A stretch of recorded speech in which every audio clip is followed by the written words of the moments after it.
Are you watching?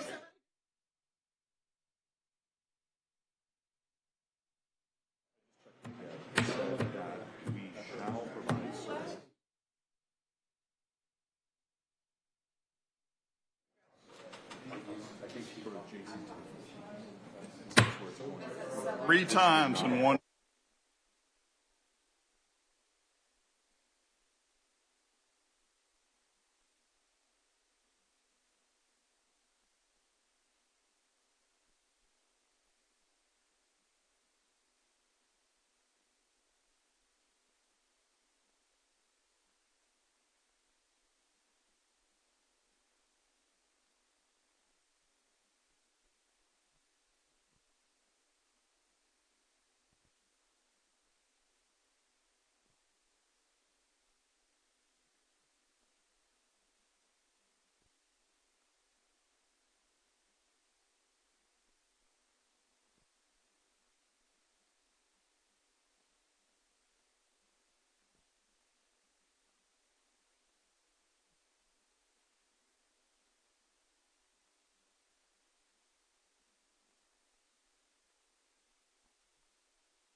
All right, welcome to the Murfreesboro City Council meeting. It is Thursday, March 12th, a little later than normal for our workshop. If you will, if you'll bow with me, and then we'll stand for the Pledge of Allegiance. I thank you for this day. Thank you for the things that you've given us, that you continue to give us. Lord, I pray for those all around this country. I pray for the families in Michigan at the synagogue. The attack happened today. I pray that you give them strength. I pray for the law enforcement who are having to deal with that. Lord, for that matter, we pray for all those around the world. Pray for all of our servicemen, our servicewomen, that you continue to protect them, that you place a hedge of protection around them, and you bring them home safe to their families. We ask all these things in your name. Amen. I pledge allegiance to the flag of the United States of America and to the republic for which it stands, one nation, under God, indivisible, with liberty and justice for all. All right, we've got several items on our agenda today. We'll start with action items. You have ordinance 26010. This is a budget amendment. This is second and final reading. So moved. Second.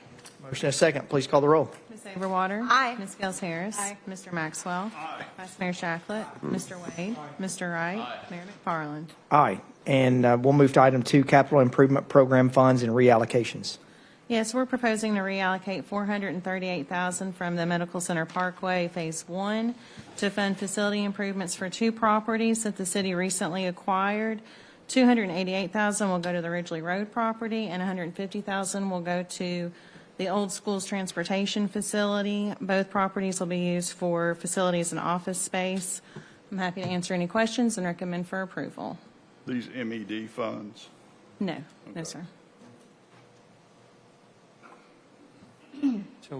Second. Motion and a second. Please call the roll. Ms. Averwater. Aye. Ms. Gels Harris. Mr. Maxwell. Aye. Vice Mayor Shacklet. Mr. Wade. Aye. Mr. Wright. Aye. Mayor McFarland. Aye. All right, we'll move to Microsoft Enterprise Agreement Amendment. Mr. Jarrett.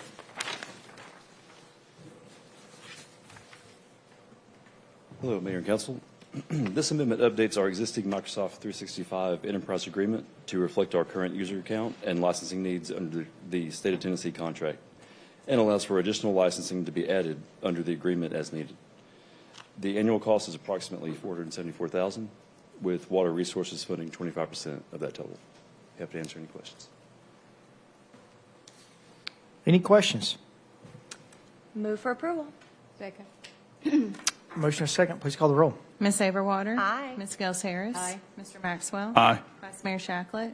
Mr. Wade? Aye. Mr. Wright? Aye. Mayor McFarland? Aye. Matt, since we voted on this, can you get them to turn the internet back on? See if I can still get that worked out. Thank you. All right. Let's move to workshop items. You've got the Lytle Street multimodal study presentation. Jim, did I miss something? I'm filling in for Chris today. Good evening, I Mayor. thought you were looking down like I missed an agenda item, so. Oh, no, I'm trying to get this PowerPoint up. Thank you, Mayor and Council. Appreciate the opportunity here. I want to talk to you. I'm filling in for Chris today, so just wanted to kind of talk through the Lytle Street multimodal study that we undertaken and kind of, we were wanting your feedback on some direction moving forward. Basically, the study area that we're looking at is from Church Street all the way back to MTSU. You can see on the screen here that there's about 4,800 vehicles per day between Highland and Church Street, and about 2,000 vehicles per day from Highland back to Middle Tennessee Boulevard.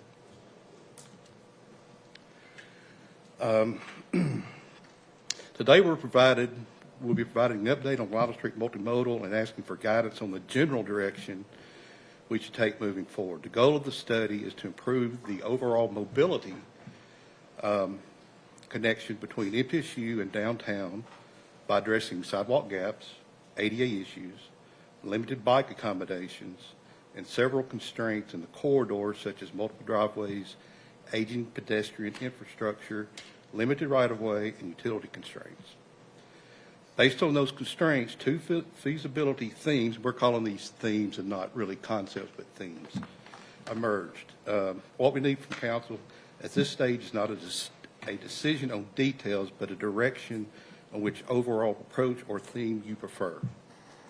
Themes are based on one main difference: keeping the street two ways of traffic or converting to a one-way roadway. The option number one, two-way cross-section. What we're looking at is, and again, this is generic, very general. Two 11-foot travel lanes will remain. A multi-use path is added on one side of the roadway and a sidewalk on the other. The curb generally stays in the same place, so construction impacts and utility constraints are limited.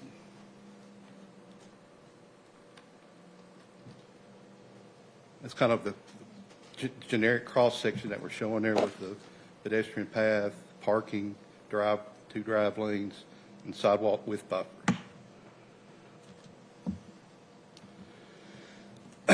One thing to consider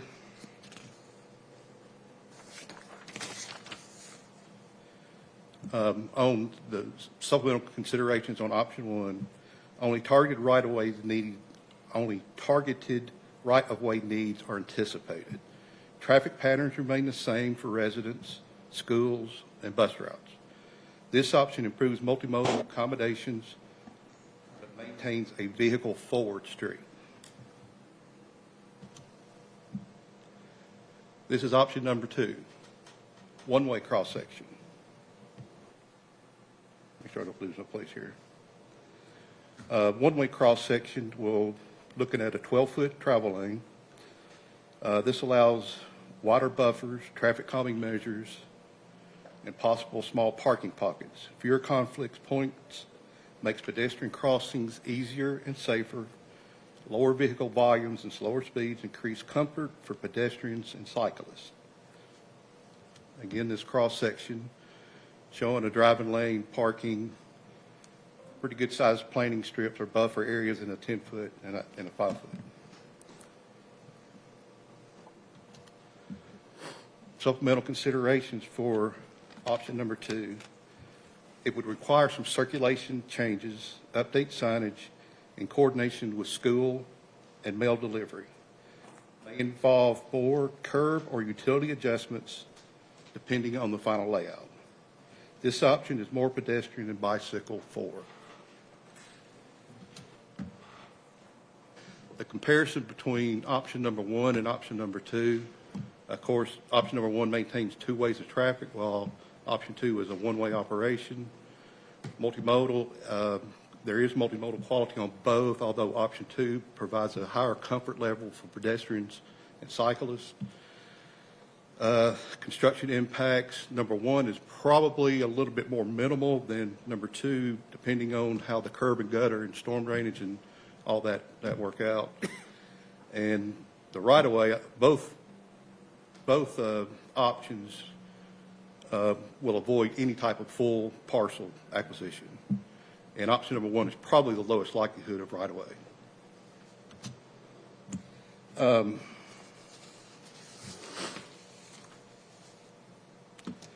The illustrations in this slide are conceptual. Driveway layouts, parking pockets, landscaping, exact path widths, those details can be adjusted at a later date. What we're requesting is guidance on the overall theme of the corridor. Option 1, two-way traffic. Option 2, a one-way traffic. Our consultants are also here to answer any questions, but we're open for questions. I assume it would be all of Lytle, right? The whole street.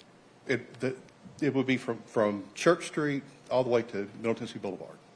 If you're doing the one-way, which one-way would you go with the traffic, towards town or towards middle? To be honest with you, there's the split different. It's almost a 50-50 split on the volume, so probably be inbound. I drive this road like 5 or 6 times a day coming in. Well, which way do you want it? I have. Thought is to go east. I have another question about traffic. The sidewalks, some of Lytle has original brick sidewalks. How will they be affected by this? There's some ADA complications there.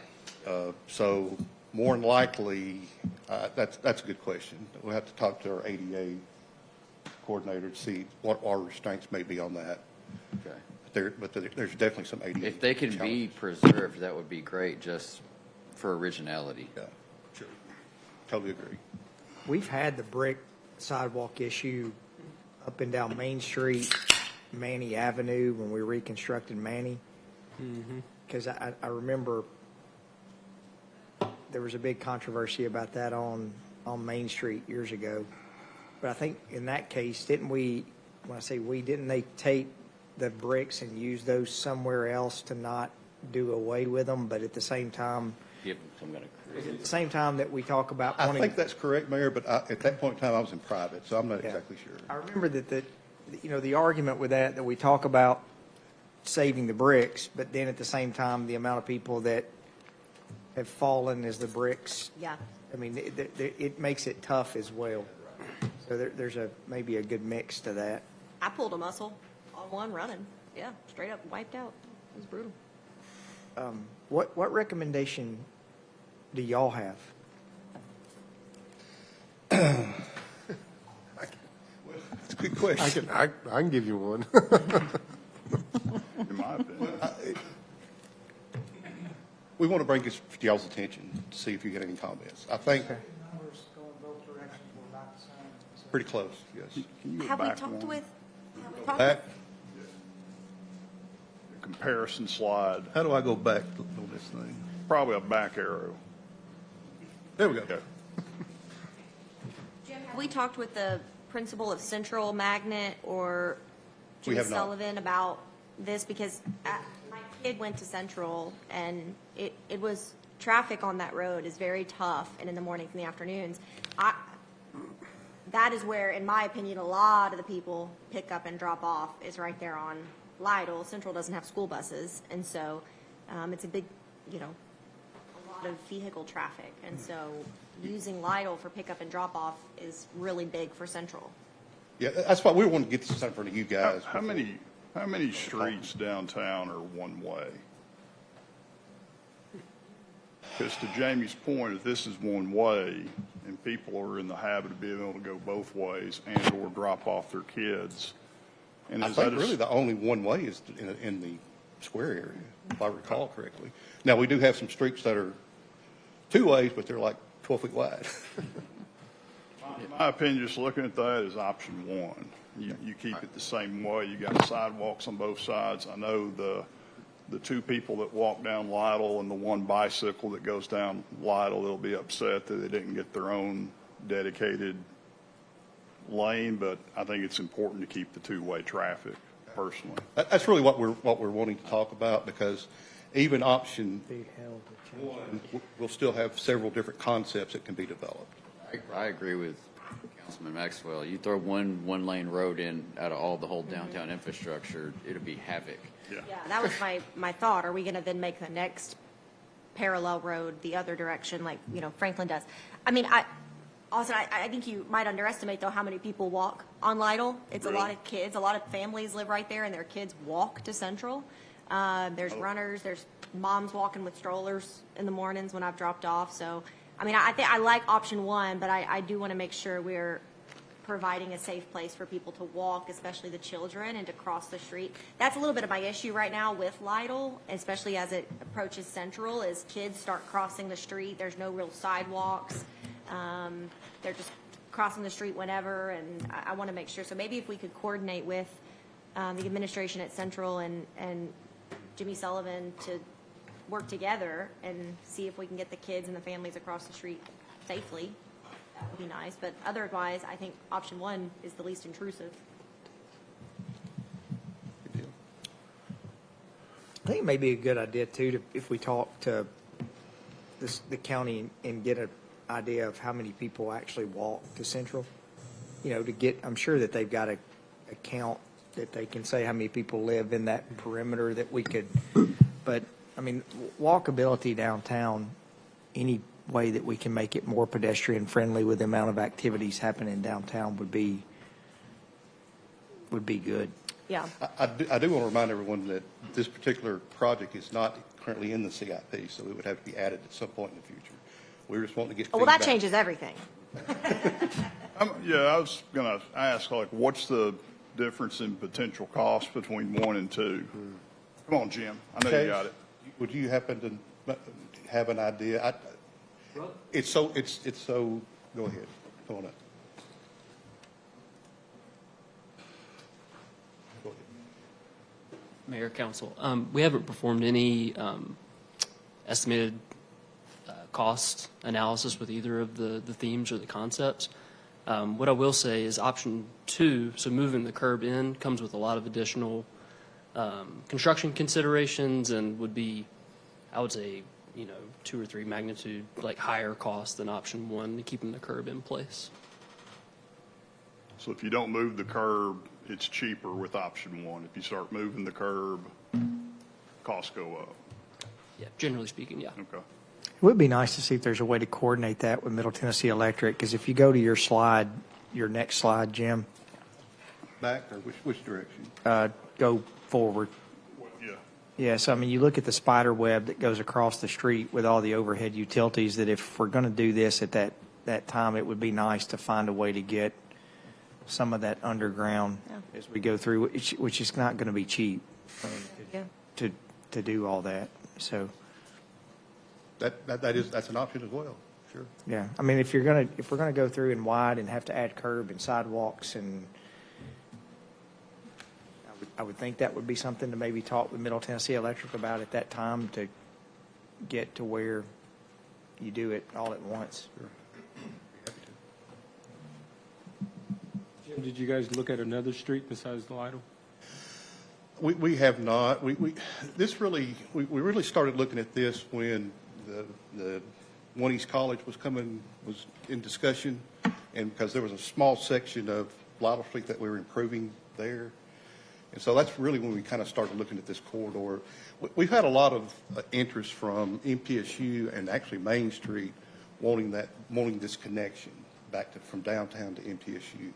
So that's really why we focused on this. This is probably, the best shot, I guess, to get to MTSU, because it ties into Middle Tennessee Boulevard where it's signalized. There was a project that MTSU actually had on the books to extend Lytle Street into campus. So this was the street that we looked at.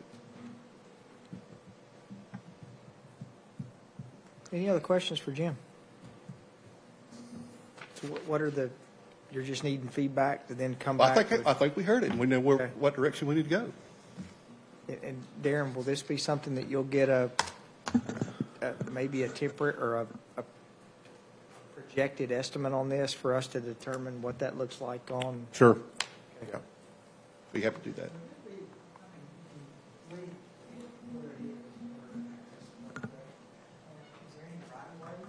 Well, there's going to be right of way regardless, most likely. I mean, you really, there's not enough, because some of the right of way out there kind of goes in and out, but there will be right of way, some takes, but not full takes.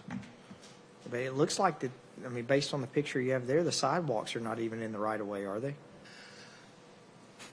I believe so. They're all in the right of way. Yeah. I think the direction is. So, but it does go in and out. I think, what is it, a 30-foot cross-section on the street? It's about Ballpark. 33 feet, from curb to curb, and I think the right of way is But- somewhere up there. And there may be some different options that we can work within the existing curb and gutter as well, so. This would probably be one of those questions, especially as active as everyone is in the downtown area. It probably would be a good idea as we start progressing forward with this, that we get downtown input. I would imagine if we talked about making this one way, that there would be significant input from the downtown area, but maybe at the next time that we have a public meeting or comment roadshow where we go downtown, that it would be good to maybe have a vignette to show some of these drawings to let people see this is what may be proposed, just to keep everybody updated on that. Okay, be happy to. Any other questions?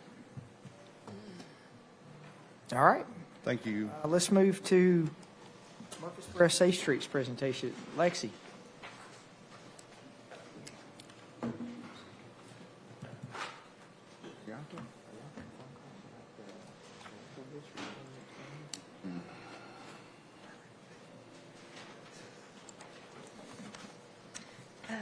Good afternoon, Mayor, members of the City Council. We are bringing forward our draft Safe Streets Safety Action Plan.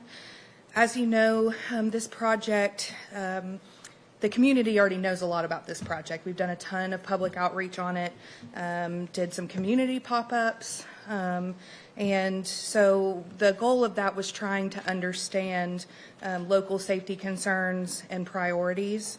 That input compared with a detailed crash analysis has helped guide the development of Murfreesboro Safe Streets. The goal today is to share with you guys the initial findings and strategies, and to receive any thoughts or recommendations, any feedback at all that you may have before we finalize the plan. Once council has approved this plan, we intend to take this and apply for an implementation grant to get some of these projects funded, depending on priority. We have Lewis here from Kimley Horn, and he is going to do a presentation on the proposal. Should be good. All right. Thank you. Afternoon, Mayor, Council. Thanks for your time. I have a couple of slides. I'll go through them pretty quickly because I know I'll try to stick to 10 minutes and see if there's any questions. Like Alexis said, we have a brief overview of what we've accomplished so far, kind of where we are in the process of the Safety Action Plan. Would love to get your input and then talk about next steps in getting the plan finalized and adopted. So these broken up into a couple of different sections. Just a brief overview background on the program. The SS4A program is a federal program by FHWA that the city applied for a couple of years ago and received funding for. The SS4A grant program was established by the IIJA a few years ago. It goes from 22 to 26 and provides $5 billion in funding, about $1 billion per year. So we are in the last cycle. This spring, summer will be the last opportunity to apply for additional funding, for additional grant opportunities. And then the program may evolve into something different, but for as what we know for now, this is the last cycle. Highlighted in orange is what the city received. So the action plan and demonstration flavor of grant. The other type would be implementation. So if the city desires, you'll be able to apply for additional implementation funding using the finalized plan that we're working on now. This is for a grant program, kind of builds upon previous efforts. It didn't come it didn't come in a silo. It kind of builds upon previous philosophies and nationwide traffic safety philosophies like the National Roadways Safety Strategy and the Safe System approach. And really the objective here is to reduce and eventually eliminate fatalities and serious injuries on the roadway system for all roadway users. If the city moves forward with implementation grant funding, pursuing that, you'll likely use this self-certification eligibility worksheet. It's available online. We'll likely see a notice of a funding opportunity, a NOFO, in a few weeks or a few months. The applications will likely be due around June or July, and the application has these 7 items that we're using this framework of this kind of checklist to make sure that the plan and the activities we're conducting are compliant and meet all of these requirements. So I'll touch on a couple of these in a couple of slides. One of those being the steering committee. So one of the requirements is that a planning structure be established as part of the plan. So we establish a steering committee at the beginning of the plan, made up of a kind of interagency staff, where local police, local emergency services, city staff, any other relevant stakeholders that should have input in building the plan, and in making sure that the recommendations are contextual and fit and are really effective for the city. And we also, our intent is for this group to also meet every year, every 2 years, and kind of check towards progress. Are we on track to do the things we said we were going to do that are documented in the plan? So like I said, providing that local context, the consultant team, we can't do this ourselves. We really need that local context from the steering committee. Also understanding what's going to work with the community. Which pop-up events should we do? How should our online survey be structured? We're doing all these steps in close coordination with the steering committee. And you can see checked off there, those were some of the groups or city organizations, city groups that we made sure were part of the steering committee. Couple of slides, just a brief overview on what we've done so far for community outreach. A combination of in-person and virtual activities. So the steering committee is part of that community outreach approach. We also have a consistent branding, kind of fonts and colors and logo to make sure that all the materials we put out there for the plan are recognizable by residents and by stakeholders. Some community pop-up meetings. Our plan is to do an open house meeting closer to the plan adoption date, and a combination of online engagement opportunities like a website, an interactive map, and an online survey, which closed, but we got tremendous amount of responses from residents, a really successful online survey. Here's an example of some of the collateral or the materials that we produced for the plan. Consistent branding, QR codes, just making it really accessible for residents to understand what it is that we're doing. Also made the survey available in Spanish as well. A couple of the activities that we were present and had kind of some of those materials there, some boards and information graphics for residents to see. These were the 2 activities that we participated in. I'll fly through these, but we received around 170 surveys and almost 300, I think I remember, interactive map responses. Although the majority of respondents said they traveled by car, that's not surprising. 53% said their other primary mode of transportation is walking, pedestrian. So back to the Lytle conversation, super relevant for the city to make sure that pedestrian travel is safe and effective in the city. A couple of other findings. Residents mentioned they want to keep hearing about updates via social media. And the top 3 safety improvements that were requested or mentioned by respondents were more traffic enforcement, pedestrian improvements, and dedicated turn lanes. So we're using all of this information. We can georeference all of the interactive map responses in the survey, and we can use that information when we dive down into intersections and corridors. We can use that in future grant applications. We can do a lot of different things with that GIS data. It's super useful. We also have the actual comments that the respondents wrote, and we can do kind of a sentiment analysis on what the issues are. and then comparing that information of the public comment responses versus the actual historical crash data. Some intersections and corridors may not have crash events happening, but they have a lot of concerns, a lot of challenges, maybe near misses, maybe congestion, or just a perception of safety that we want to make sure we address in addition to the historical crashes from police. So a big element of the plan is what we call the high injury network, and this is a big piece of the analysis that's done in the safety action plan. We've done a lot of data analysis in close coordination with city staff and with the steering committee. The high injury network is basically a subset of your roadway system. So it comprises around 16 roadway segments. You won't be surprised by the results. They're kind of they're kind of obvious, the roadways that have the most challenges. But it's 18% of the roadway network by length, but it contains, or 84% of the fatal and serious injury crashes happened on these segments in the past 5 years. So we want to make sure that we highlight those and we kind of develop project recommendations along some of these key corridors. So some of the factors that we use in the analysis to come up with the ranking and rank these locations: crash rates, so those are crashes, but we're also accounting for volume, vehicle miles traveled along the roadway system; high severity crashes, so that's fatal and serious injury; a risk index using a platform called Replica that's available through GNRC, through the National MPO; bicycle and pedestrian crashes, also the locations of those, and also proximity to school, transit facilities, and then input from the steering committee and the public via those survey results. All that information gets compiled and kind of indexed into and helps us rank these locations to understand which ones should be higher priority. Granted, the other layer or piece of context is some of these may already have projects that are ongoing by TDOT or by the city. So we met with staff last week, had a workshop to dive into these one by one, and maybe discard the ones that already have a lot of great activities going on and really focus on the ones that need more attention, more projects. And those are the ones that are going to move forward for future project ideas. I'll go through this quickly, but the team developed something, what we call the Engineering Countermeasures Toolkit, and these are proven and effective engineering countermeasures that are by industry, by the FHWA, or by other organizations. These are proven to reduce crashes or calm traffic calming, crash reduction, effectiveness. So we're using all of these ideas as we go into the next step, which is to develop fact sheets for these key corridors.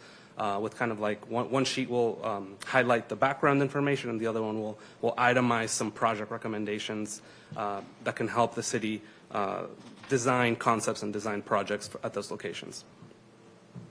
So one of the reasons why we're here giving this briefing, one is to give you a briefing, an overview of what we've done, but we also want to get your concurrence, your input on one of the checklist items, which is leadership commitment and goal setting. So one of the requirements in the SS4A program is that the safety action plan establish or define a goal, kind of a target goal in crash reduction. And it should be an aggressive goal, but it should be achievable. So some agencies, some cities and counties decide to go for what we call Vision Zero. So they say, hey, by year 2035, we're going to get to 0 fatalities and 0 serious injuries. And that tends to be a little unrealistic sometimes, so we want to make sure that we establish something that is aggressive but also achievable, kind of some interim steps. So the graphs shown here show fatal crash rate trend and serious injury crash rate trend. So those are, it's kind of a rolling average. We're showing 2020 to 2024, but we're using data all the way back to 2015. We're rolling kind of a 5-year rolling average, and you can see the trend is decreasing. So fortunately, the city of Murfreesboro is seeing a decrease in crash trends, fatal and serious injury crash trends, in the recent 5 years using that rolling average. So we can combine both of those into the fatal and serious injury crash rate trend from 2020 to 24. We can project that out, say to 2040, and kind of make an extrapolation, and it's about a 25% decrease. So if business continues as usual, you'll expect to see a crash rate of between 1 and 2 by year 2040. And what our recommendation, what we propose, what we've seen be successful in similar agencies, similar counties and cities, is to go for something like a 25% reduction by year 2045. So the line shown in red is that trend that we saw on the previous slide. If you continue business as usual, and then the green line below it is a 25% reduction by year 2045. On the right is kind of a sample text of what we recommend you include in the resolution to adopt the safety action plan. There's flexibility. We can make changes with your input, but we've coordinated with city staff to draft this goal leadership commitment statement. By the year 2045, a 25% reduction in fatal and serious injury crash rates, with the caveat that the city is programming or is planning to have a few, key regional roadway connections, new roadway widenings. So travel patterns will change in the next couple of years, in the next decade. So that caveat's there to kind of caveat that the steering committee or the city staff will regroup in a few years and kind of recalibrate and see if this goal makes sense within the context of what's going on. Any questions about? I know it's a lot of details, it's a lot of information, but wanted to see if there's any questions. Have you identified why serious and fatal are trending down? The data, it's the data we received. It's the data that's available in TDOT's AASHTO safety platform. It's possible that the decrease could be happening because traffic volumes are increasing. So that makes the math work out so that the crash trend decreases slightly. But that's very fortunate. Often we see the opposite. Often fatal crashes and serious injuries often increase or stay flat in most communities. We are seeing a decrease. We'll see what happens in 2025. I'll be interested to see if that trend continues or if it kind of normalizes. But also, we're taking care of the outliers by using that rolling average. It kind of flattens the outliers into a more consistent trend. I think identifying what are some of the things that might be causing it to trend down will help you make those decisions going forward as you make this application. So that seems to be a pretty critical part of what you're doing. Identifying what potentially could be, even if the numbers, even if it's a function of numbers, what could be some of those things. That's right. No, that's great input.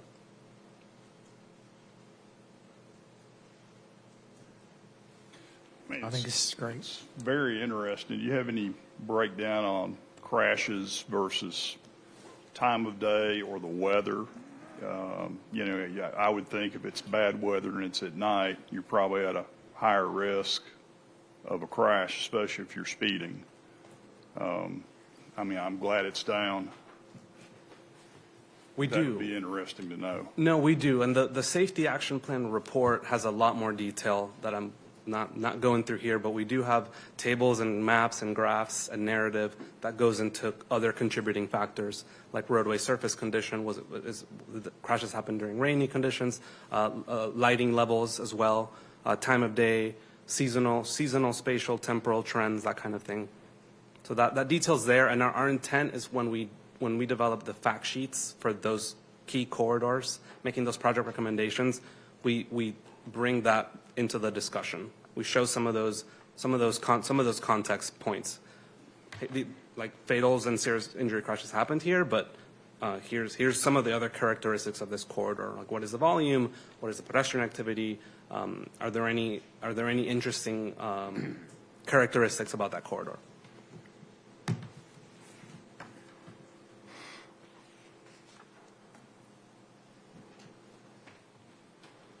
Any questions? It's great information. So next steps in our schedule for the project, we're here today, the 12th. Our plan is to have a draft report. We're planning to have a draft report completed in late March for city staff review. We'll probably make that available as well to city leadership for input and concurrence. And then we're planning to have make any changes to that and finalize that report and get it ready for adoption by leadership in April. to be ready for those applications for the additional grants in the summertime, in June or July. It hasn't been set yet, but the previous years, it's been around June or July. The notice of funding opportunity announcement will be around April, is what we expect. In the next few weeks, if not late March, early April, we'll know what that date is for the application deadline. Is there a spending tag to this grant, or is it spending date? You have to spend it by a certain amount of time? That's a great question.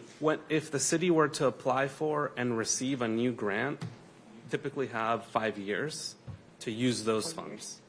5 years. So the final report goes to Planning Commission. Is there anything that has to be voted on at Planning Commission, or is that just sent to? It's not, it does not have to go to planning commission. That was a typo. It just comes here. Okay. Yeah, and it just once, I believe. Is that right? Yeah. I was confused. Yeah. That was going to get me on a rant on my next thing. We want to talk about it. No, I'm just kidding. And we recommend the plan be adopted through a resolution by Yeah. council and mayor. So that's pretty typical for these studies. Perfect. Thank you. Whoever did the logo did a great job. We had a lot of meetings to incorporate the rotunda for sure. That's right. All right, we'll move to our next item, and you have access management presentation. Ms. Emerson.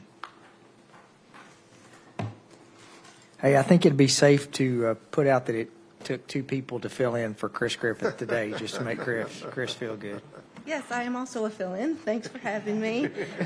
Today I want to talk about how we manage access along our roadways, specifically at intersections, and why this is becoming increasingly important as Murfreesboro grows.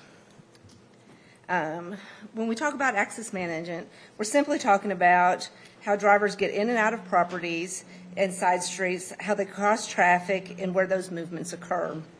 Every driveway or left turn opportunity introduces places where vehicles interact and where crashes tend to happen. So instead of allowing dozens of closely spaced openings, the idea is to guide those interactions so they can be safer and more predictable locations.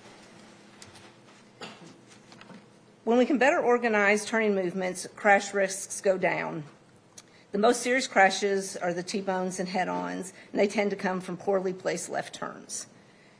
Traffic becomes more reliable. Signals work better and flow improves because we don't have vehicles stopping unexpectedly and making sharp turns into driveways. Pedestrians are safer because they have refuge at those medians, and they give a safe place to pause. We can use several different approaches depending on the corridor and the amount of the traffic and the surrounding development pattern. Sometimes it means coordinating driveways together and not every business gets an opening. Sometimes it's limiting where the left turns can be made so that people are turning where it's safe. Sometimes it's providing a separate access road parallel to the main corridor. And in some cases, the safest design involves allowing traffic to enter a site but requires drivers to use a nearby signal to come back out. None of these decisions are about restricting access. They're about providing safer, more predictable access that works well for everyone using the corridor. Raised medians are becoming a more frequent element in our designs. That's because as volumes increase, it becomes harder and harder to manage left turns safely. A raised median gives a way to control where those left turns occur, so they happen at locations designed for them, usually at signals. This does several things. It cuts down on the most dangerous types of crashes, those T-bones and head-ons.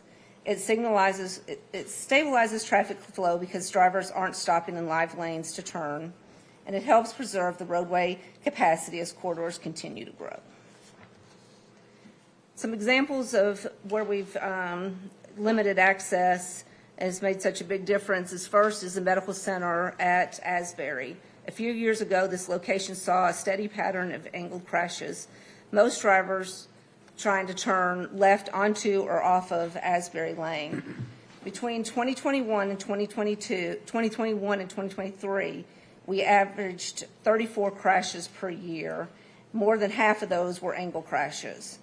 But after we implemented the change to Asbury Lane, making it right in, right out, and we did that in September of '24, in '25, the crashes dropped by 83% compared to the '21-23 average.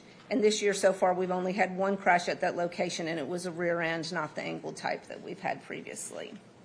So what Another can you say that- example- Can you say that one more time? What was that number again this year? This year, we've only had one crash, and it was a rear end.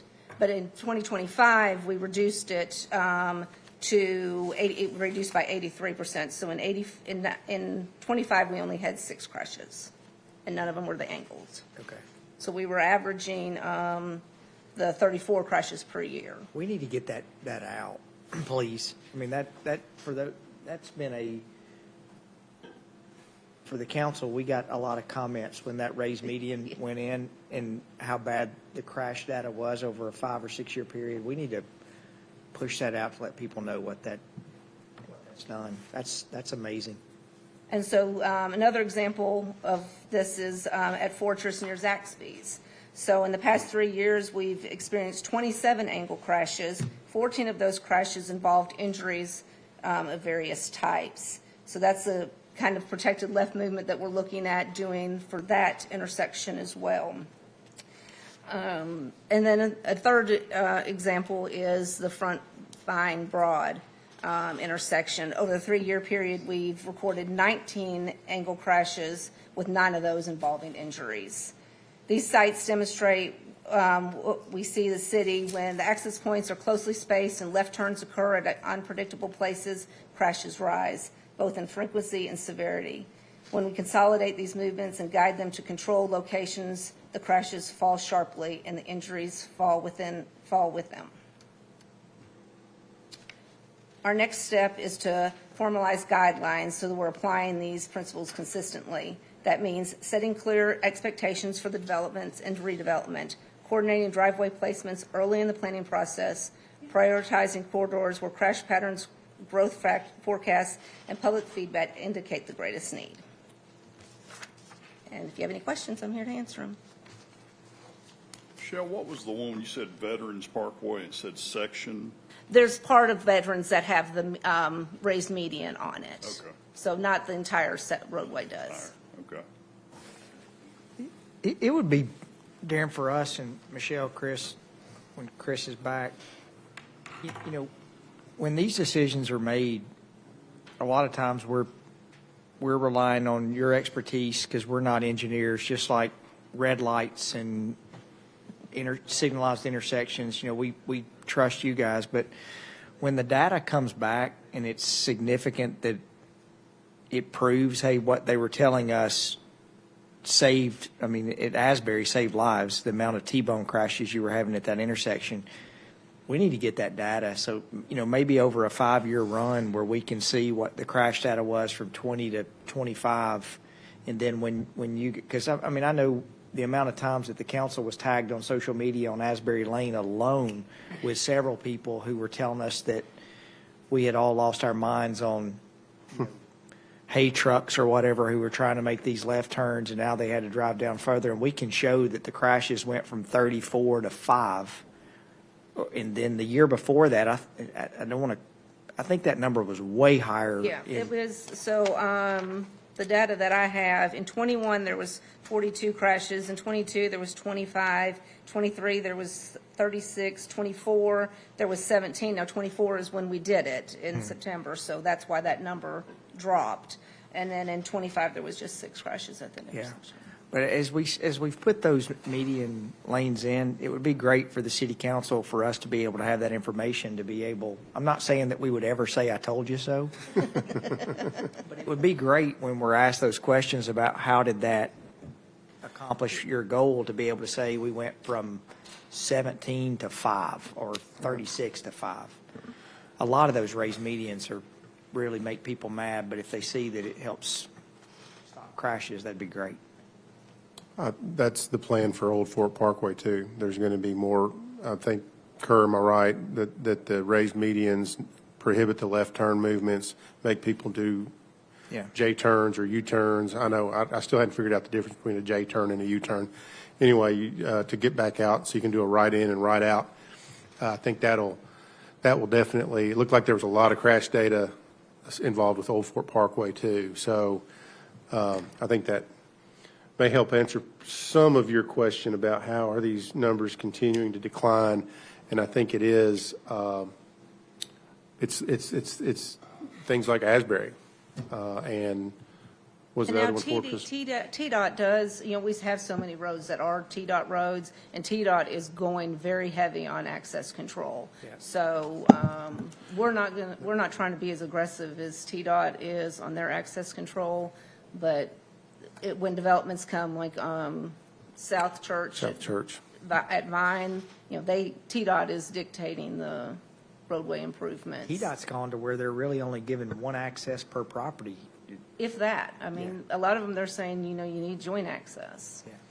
And I know on Stones Battle Parkway, I didn't see the exhibit, but we're talking about about 1,800 feet between signalized intersections, primary collectors, secondary collectors, and kind of gridding that out. So when the development community comes in, they have a template and understand if where they're purchasing property, how that access control is going to affect their development.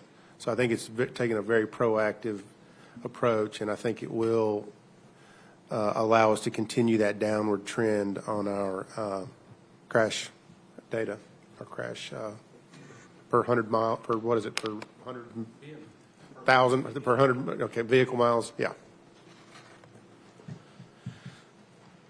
That's great information, Michelle. Anybody have any other questions? And this is kind of a little bit of a soup starter because I think next month we are going to be trying to bring our Traffic 101, kind of some more how traffic impact studies and traffic area zones and major thoroughfare plan.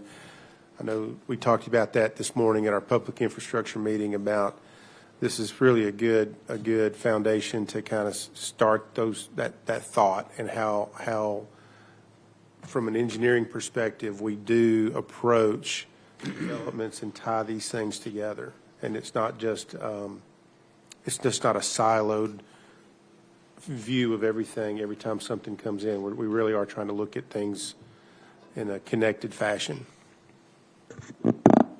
Any other questions?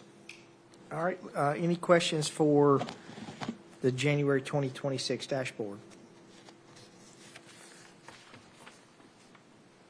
All right, we don't have any board and commission appointments. I've got a couple of beer permits. Yes, sir, we have 3 today. One is for an ownership change of a gas station located at 1320 Memorial Boulevard. We have a new restaurant located at 4310 Veterans Parkway, Suite B. And we have a permit type change for a gas station restaurant combo for a permit located at 106 Veterans Parkway. All applicants submit our requirements, and we recommend pending any final building and codes inspections. Any questions? So move. Second. A second, please call the roll. Ms. Saberwater? Aye. Ms. Gales Harris? Aye. Mr. Maxwell? Aye. Vice Mayor Shacklet? Mr. Wade? Aye. Mr. Wright? Aye. Mayor McFarland? Aye. All right, let's move to other business. You have a change order to contract with Thrivance Consulting. Mr. Newman. Yes, thank you, Mayor and Council. Good afternoon. So on Council's request, Thrivance did an operational assessment of the planning department, and with that, they came out with some recommendations. And so what I'm requesting today is a change order to that original contract to start moving forward with enacting some of those recommendations that they made. And so this is in the amount of $150,500. This won't be all of the requests that I'll come back to you with, but what I wanted to do is start knocking out some of the earlier ones. They kind of set it up in some quick wins, some midterm improvements, and then some longer term. So what I wanted to do was kind of bring these in first with some of the first steps to come, and then after we finish those, report back, and then ask for some additional funding to continue on with the recommendations that they've made. And again, we really appreciate your support with this. I think it's It's been really good to have Thrive-Ins as a partner. They've done a good job with the recommendations that they made, and we think they'll continue to do a good job with helping us implement a lot of these. Any questions? So moved. Second. Motion is second. Please call the roll. Ms. Averwater? Aye. Ms. Gels Harris? Aye. Mr. Maxwell? Aye. Vice Mayor Shacklet? Mr. Wade? Aye. Mr. Wright? Aye. Mayor McFarland? Aye. Thank you. Thank you, Ben. Any other question, or any other business from staff? Any other business from council? We meeting next week or no? Okay. I was just about to go there. I think we're taking the next Thursday off, which would be the 19th, and then we're meeting back on the 26th. I can confirm that. I think it's 26th and the 4th. Does that I sound think right? that's right. I think we're taking off. I should have checked the calendar a minute ago, but yeah, I think off next Thursday, back here on the 26th, then we have our first meeting in April. I'll say that. We're April 8th because we have spring break. Rutherford County and I think Murfreesboro City Schools has spring break from the 30th through April 3rd. So the April 2nd, we will not meet. So it'd be April 9th. It'll be April 9th. Yeah. I'll say that. Let me double check. All right. Any other questions from council? April 9th. It's a workshop, right? April 9th will be the next, we will meet again at the 26th of March and then in April 9th. Workshop on it all. Yeah, got it.